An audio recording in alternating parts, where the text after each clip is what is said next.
Bugungi videomiz Dior bilan boshlanadi. Qaranglar, Diorni, Christian Diorni penkasi. Buni mayinligini qaranglar, mana qaranglar. Ay, вообще. Voy, hidi вообще приятный bor. Вообще mana tozalashini qaranglar. Полностью.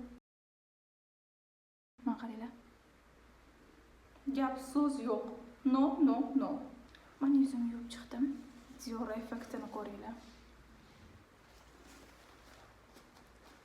Обязательно yuz yuvgandan keyin sochuvga emas, suvoy salfetkaga artishimiz kerak. Bo'lmasa yuzimizda yuz kanallari paydo bo'lib ketadi. Yuz oqartiradi, 100%. Teksturasi juda ham yumshoq. Men o'zi Chanel'nikini ishlatardim. No, Chanel'dan ham o'tib tushdi to'g'risi. Bitta olib ishlatib ko'ringlar. Qayta ishlatasizlar.